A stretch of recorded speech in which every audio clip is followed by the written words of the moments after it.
I want to tell you a number: $34,000. That was how much debt I had at 29 years old. Credit cards, a car loan I couldn't afford, a personal loan I took out to cover the credit cards. It was a complete mess. And the worst part, I didn't even fully realize how bad it was until I sat down one night, opened a spreadsheet, and actually added it all up. I remember just staring at that number, $34,000, and thinking, how did this happen? I have a job. I'm not stupid. Nobody told me this is where I was headed. And that right there, that nobody told me, is exactly why I started this channel. Because if you're watching this and you've ever felt overwhelmed by debt, or felt behind, or felt that everyone else somehow figured out money and you missed the memo, I want you to know that you didn't miss anything. Nobody gave you the memo, and today we're changing that. I'm Clara, welcome to Clara Sense. Let's get into it. Before I get into the story, and trust me, it's a good one, let me tell you what this channel is actually about. Clara Sense is for women who are done feeling confused, embarrassed, or overwhelmed about money. Whether you're drowning in debt, just starting to invest, or somewhere in between, this is your place.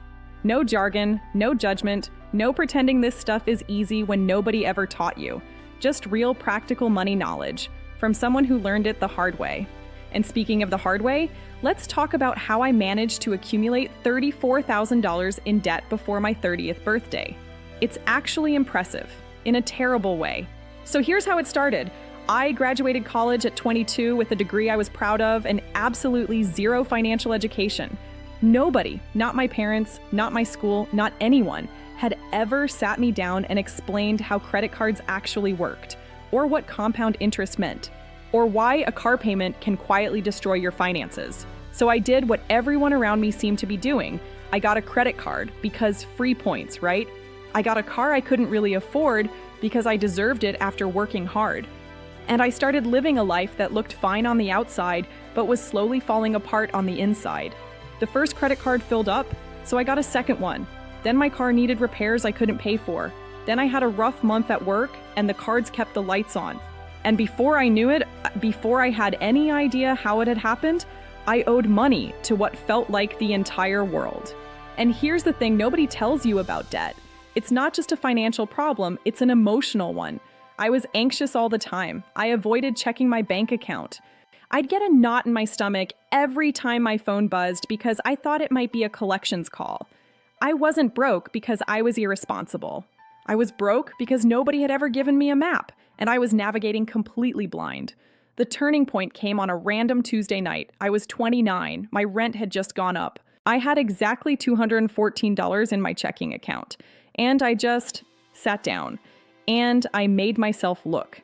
I opened a Google spreadsheet. I still have it, actually. And I listed every single debt I had. The balances, the interest rates, the minimum payments, all of it. When I added it up and saw $34,000 staring back at me, I cried, like ugly cried, for a good 20 minutes. And then something shifted. Because here's what I realized. I had been terrified of looking at the number, and now I knew the number. And somehow, knowing it was less scary than not knowing it. I couldn't fix what I couldn't see, and now I could see it, all of it, which meant I could actually do something about it.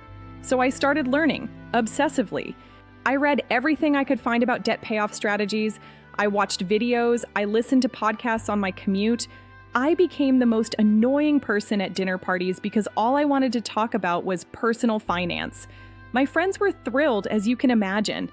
Here's what I actually did, and I'm going to keep this simple. Step 1, I stopped the bleeding. I cut up 2 of my 3 credit cards. Not canceled, physically cut them up. I didn't want to use them impulsively. I kept one for true emergencies only. Step 2, I built a tiny emergency fund first. I know that sounds counterintuitive when you're in debt, but I had learned the hard way that without any cushion, every unexpected expense goes straight back on the credit card. I saved $1,000.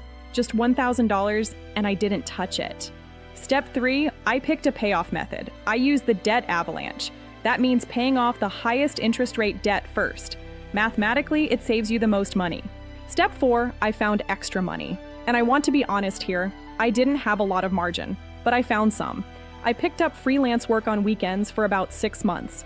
I sold things I didn't need. I cut subscriptions I'd forgotten I had. Every extra dollar went to the debt. And step 5, I tracked everything, every payment, every balance drop. I updated that spreadsheet every single month because watching that number go down, even slowly, was the most motivating thing I had ever experienced. It took me 2 years and 4 months, 28 months of being intentional, being consistent, and truthfully, being really boring with my money for a while. And then one day I made a payment, opened my spreadsheet, and the balance said zero. $34,000, gone. I remember I called my mom, and I just said, "Mom, I paid it all off." And she said, "Paid what off?" Because I had never told her how bad it was. And I just started laughing and crying. Now here's what I want you to take from this, because this isn't just a feel-good story. This is a blueprint. You don't need to be perfect with money. You don't need to earn 6 figures. What you need is a plan, some knowledge, and someone in your corner who's been through it. That's what I want to be for you. So here's what I want you to do right now. Open a spreadsheet or a piece of paper or the Notes app on your phone and write down every debt you have, every single one, the balance and the interest rate. That's it. That's your step 1. You don't have to fix it today. You just have to see it, because you cannot fight what you refuse to look at. In my next video, I'm going to walk you through the avalanche method. So make sure you subscribe so you don't miss it. And if you're sitting there right now with your own number, drop it in the comments. You are not alone. I'm Clara. This is Clara Sense, and we're just getting started.